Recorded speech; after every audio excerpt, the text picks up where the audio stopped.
আজকের ভিডিওতে রয়েছে এমন একটি সাইকোলজিক্যাল টেস্ট যার মাধ্যমে আপনি জানতে পারবেন যে আপনার ব্যক্তিত্ব ও মেন্টালিটি অনুযায়ী ভবিষ্যতে কোন কাজটি আপনার করা উচিত এবং কোন কাজ বা জব করলে আপনি অধিক সফল হবে। আমরা বেশিরভাগ মানুষ জানি না যে আমাদের ব্যক্তিত্ব অনুযায়ী আমরা ঠিক কোন চাকরিটা ডিজার্ভ করি, আবার অনেকে তো এটাই জানে না যে তার জীবনের লক্ষ্যটা আসলে কি। তাই পরে দেখা যায় আমরা যখন কোনো চাকরিতে ঢুকি সেখানে আমাদের মন বসে না। আজকের এই সাইকোলজিক্যাল টেস্টে অংশগ্রহণ করলে জানতে পারবেন যে আপনি ঠিক কোন চাকরি বা জবের জন্য পারফেক্ট। একই সাথে যারা অলরেডি চাকরি করছেন তারা এই টেস্টটিতে অংশগ্রহণ করার মাধ্যমে এটিও জানতে পারবেন যে এখন আপনি যে চাকরি করছেন আপনার জন্য কি সেই চাকরিটি সঠিক কিনা। এর আগে এই বিষয়টির উপর আরো একটি টেস্ট আপলোড করেছিলাম, আজকে হচ্ছে সেই টেস্টের দ্বিতীয় পর্ব। চলুন তাহলে টেস্টটি শুরু করা যাক। এখানে বলে রাখা ভালো যে এই টেস্টটি মনোবিজ্ঞানীরা গবেষণা করে বের করেছেন, তাই এই টেস্টের রেজাল্ট একদম একুরেট হয়ে থাকে। এই সাইকোলজিক্যাল টেস্টটিতে আপনাকে আমি সহজ 15টি প্রশ্ন করব। প্রত্যেকটি প্রশ্নের জন্য থাকবে 3টি করে অপশন। প্রত্যেকটি প্রশ্ন শেষে আপনাকে দেয়া হবে 5 সেকেন্ড সময়, যাতে করে আপনি আপনার পছন্দের উত্তরটি চয়েস করতে পারেন। এবং 5 সেকেন্ড সময় শেষ হলে আপনি যখন আপনার পছন্দের উত্তর সিলেক্ট করবেন তখন আমি বলে দিব আপনার সিলেক্ট করা উত্তরটির জন্য আপনি কত পয়েন্ট পেয়েছেন। এভাবে 8টি প্রশ্ন শেষে মোট কত পয়েন্ট পেয়েছেন সবগুলো একসাথে যোগ করবেন এবং আপনার যোগফল অনুযায়ী ভিডিওর শেষে জানতে পারবেন আপনি ঠিক কোন জব বা চাকরির জন্য পারফেক্ট। চলুন শুরু করি। প্রথম প্রশ্ন, ছোটবেলা আপনার প্রিয় খেলা কি ছিল? অপশন এ লুকোচুরি, অপশন বি ব্রেন গেমস, নাকি অপশন সি ক্রিকেট বা ফুটবল।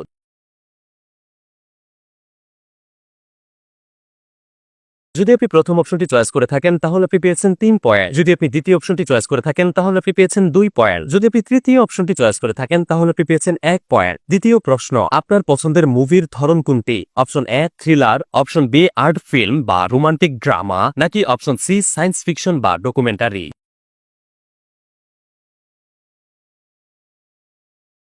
যদি আপনি প্রথম অপশনটি চয়েস করে থাকেন তাহলে আপনি পেয়েছেন 1 পয়েন্ট। যদি আপনি দ্বিতীয় অপশনটি চয়েস করে থাকেন তাহলে আপনি পেয়েছেন 3 পয়েন্ট। যদি আপনি তৃতীয় অর্থাৎ শেষ অপশনটি চয়েস করে থাকেন তাহলে আপনি পেয়েছেন 2 পয়েন্ট। তৃতীয় প্রশ্ন, আপনার মতে একজন সফল ব্যক্তি কে? অপশন এ একজন বিজ্ঞানী, অপশন বি একজন সফল ব্যবসায়ী, নাকি অপশন সি শিল্পী বা সৃষ্টিশীল মানুষ।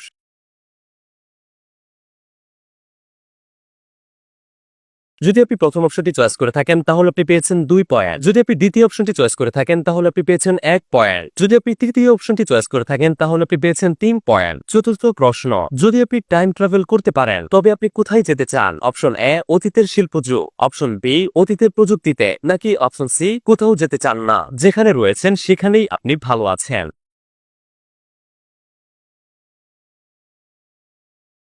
যদি আপনি প্রথম অপশনটি চয়েস করে থাকেন তাহলে আপনি পেয়েছেন 3 পয়েন্ট। যদি আপনি দ্বিতীয় অপশনটি চয়েস করে থাকেন তাহলে আপনি পেয়েছেন 2 পয়েন্ট। যদি আপনি তৃতীয় অপশনটি চয়েস করে থাকেন তাহলে আপনি পেয়েছেন 1 পয়েন্ট। পঞ্চম প্রশ্ন, আপনার ভবিষ্যতের স্বপ্ন কি? অপশন এ একটি বড় কোম্পানির মালিক হওয়া, অপশন বি বৈজ্ঞানিক আবিষ্কারের ভূমিকা রাখা, নাকি অপশন সি একটি শিল্পকর্ম তৈরি করা।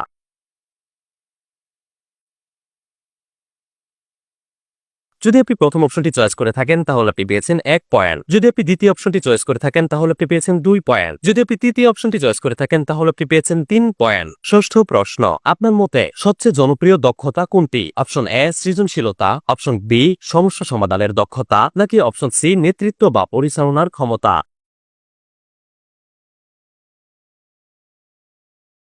যদি আপনি প্রথম অপশনটি চয়েস করে থাকেন তাহলে আপনি পেয়েছেন 3 পয়েন্ট। যদি আপনি দ্বিতীয় অপশনটি চয়েস করে থাকেন তাহলে আপনি পেয়েছেন 2 পয়েন্ট। যদি আপনি তৃতীয় অপশনটি চয়েস করে থাকেন তাহলে আপনি পেয়েছেন 1 পয়েন্ট। সপ্তম প্রশ্ন, আপনার জন্য কোন ব্যাপারটা বেশি গুরুত্বপূর্ণ?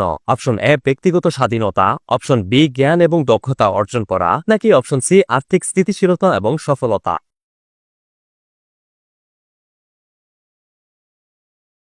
যদি আপনি প্রথম অপশনটি চয়েস করে থাকেন তাহলে আপনি পেয়েছেন 3 পয়েন্ট। যদি আপনি দ্বিতীয় অপশনটি চয়েস করে থাকেন তাহলে আপনি পেয়েছেন 2 পয়েন্ট। যদি আপনি তৃতীয় অপশনটি চয়েস করে থাকেন তাহলে আপনি পেয়েছেন 1 পয়েন্ট। অষ্টম প্রশ্ন, আপনার বন্ধুরা আপনাকে কিভাবে বর্ণনা করবে? Option A comedian, option B যুক্তিবাদী, নাকি অপশন সি সৃজনশীল।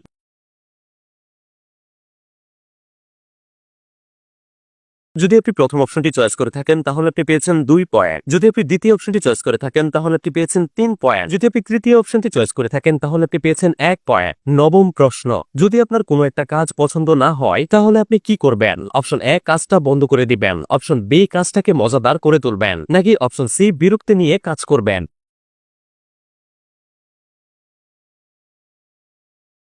যদি আপনি প্রথম অপশনটি চয়েস করে থাকেন তাহলে আপনি পেয়েছেন 2 পয়েন্ট। যদি আপনি দ্বিতীয় অপশনটি চয়েস করে থাকেন তাহলে আপনি পেয়েছেন 3 পয়েন্ট। যদি আপনি তৃতীয় অপশনটি চয়েস করে থাকেন তাহলে আপনি পেয়েছেন 1 পয়েন্ট। দশম প্রশ্ন, ছোটবেলায় আপনার কি হওয়ার স্বপ্ন ছিল? অপশন এ বিজ্ঞানী হওয়া, অপশন বি শিল্পী হওয়া, নাকি অপশন সি ব্যবসায়ী হওয়া?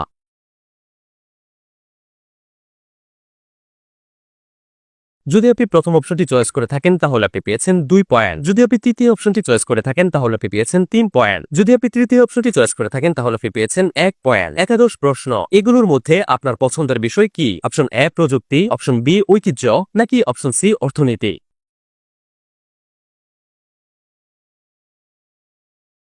যদি আপনি প্রথম অপশনটি চয়েস করে থাকেন তাহলে আপনি পেয়েছেন 2 পয়েন্ট। যদি আপনি দ্বিতীয় অপশনটি চয়েস করে থাকেন তাহলে আপনি পেয়েছেন 3 পয়েন্ট। যদি আপনি তৃতীয় অপশনটি চয়েস করে থাকেন তাহলে আপনি পেয়েছেন 1 পয়েন্ট। দ্বাদশ প্রশ্ন, আপনার প্রিয় সময় কাটানোর মাধ্যম কি? অপশন এ টেকনোলজি নিয়ে গবেষণা, অপশন বি মজাদার শিক্ষণীয় ভিডিও, নাকি অপশন সি ব্যবসায়িক পরিকল্পনা করা?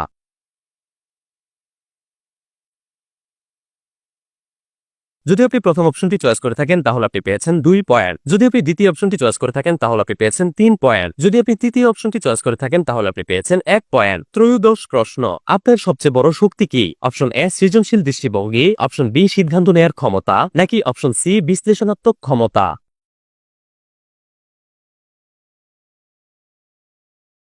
যদি আপনি প্রথম অপশনটি চয়েস করে থাকেন তাহলে আপনি পেয়েছেন 3 পয়েন্ট। যদি আপনি দ্বিতীয় অপশনটি চয়েস করে থাকেন তাহলে আপনি পেয়েছেন 1 পয়েন্ট। যদি আপনি তৃতীয় অপশনটি চয়েস করে থাকেন তাহলে আপনি পেয়েছেন 2 পয়েন্ট। চতুর্দশ প্রশ্ন, আপনার কাছে সবচেয়ে প্রিয় স্মৃতি কোনটি? অপশন এ পরিবারের জন্য কিছু করা, অপশন বি বন্ধুদের সাথে সময় কাটানো, নাকি অপশন সি কঠিন কিছু শেষ করার অনুভূতি?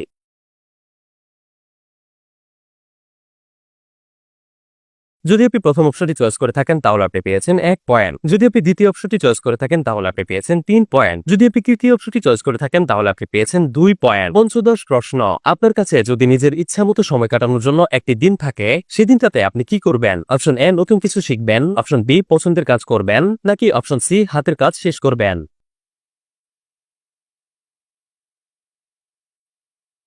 যদি আপনি প্রথম অপশনটি চয়েস করে থাকেন তাহলে আপনি পেয়েছেন 2 পয়েন্ট। যদি আপনি দ্বিতীয় অপশনটি চয়েস করে থাকেন তাহলে আপনি পেয়েছেন 3 পয়েন্ট। যদি আপনি তৃতীয় অর্থাৎ শেষ অপশনটি চয়েস করে থাকেন তাহলে আপনি পেয়েছেন 1 পয়েন্ট। সবগুলো প্রশ্ন শেষ হলো। সবগুলো প্রশ্নের উত্তর থেকে পাওয়া আপনার পয়েন্টগুলো একসাথে যোগ করুন এবং আপনার মোট স্কোর কত হয়েছে মনে রাখুন। চলুন এখন জেনে নেই যে আপনার ব্যক্তিত্ব এবং মেন্টালিটি অনুযায়ী আপনার জন্য কোন কাজ বা জবটি বেস্ট হবে। আপনার মোট যোগফল যদি হয় 15 থেকে 25 মধ্যে, তাহলে আপনার জন্য ব্যবসা বাণিজ্য পেশাগুলো উপযুক্ত। নেতৃত্ব দেয়া, দ্রুত সিদ্ধান্ত নেওয়া এবং কৌশলগত প্ল্যানিং করা কি আপনার শক্তি? তাহলে উদ্যোক্তা, banker, CEO, e commerce manager, accountant, marketing expert, real asset agent, sales manager, businessman, economist, logistic manager, human research manager, কনসালটেন্টের মতো জবগুলো আপনার জন্য বেস্ট। এসব পেশা আপনাকে শুধু আর্থিকভাবেই স্বাবলম্বী করবে না, বরং সমাজে বড় প্রভাব ফেলে আপনাকে সফলতার দিকে এগিয়ে নিয়ে যাবে। অন্যদিকে আপনার স্কোর যদি হয় 26 থেকে 36 মধ্যে, তাহলে বিজ্ঞান ও প্রযুক্তি জাতীয় পেশাগুলো আপনার জন্য বেস্ট। যুক্তি আর বিশ্লেষণ কি আপনাকে টানে?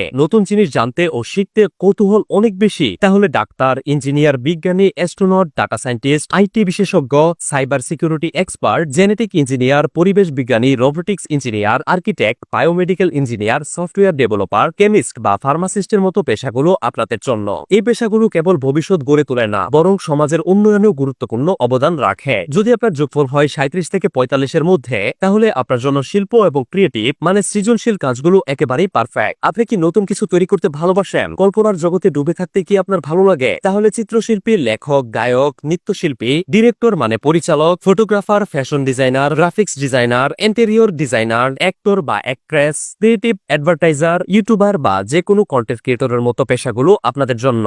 এসব পেশায় আপনি স্বাধীনভাবে কাজ করতে পারবেন এবং আপনার কাজের মাধ্যমে সমাজে গভীর প্রভাব ফেলতে পারবেন। একই সাথে আপনি এই সকল কাজ করে নাম, যশ, প্রতিপত্তি সবই অর্জন করতে পারবেন। ভিডিওতে দেয়া এই সকল ব্যাখ্যাগুলো অনেকগুলো রিসার্চের মাধ্যমে প্রমাণিত এবং কিছু স্ট্যাটিস্টিক্যাল সার্ভে থেকে সংগৃহীত, তাই এই ব্যাখ্যাগুলো 99% একুরেট। তো কমেন্ট করে জানিয়ে দিন আপনার স্কোর কত হয়েছে এবং আপনি ভবিষ্যতে কি হতে চান। ভিডিওটি ভালো লাগলে এবং এরকম ভিডিও আরো পেতে অবশ্যই একটি লাইক দিবেন। আপনার প্রিয় কোনো মানুষের ব্যক্তিত্ব অনুযায়ী সে কোন জব বা চাকরির জন্য পারফেক্ট তা জানতে তার সাথে ভিডিওটি শেয়ার করুন। এরকম প্রয়োজনীয় ভিডিওগুলো যাতে সামনে মিস না হয়, তাই অবশ্যই পেজটি ফলো করে রাখতে পারেন। আপনাকে অসংখ্য ধন্যবাদ।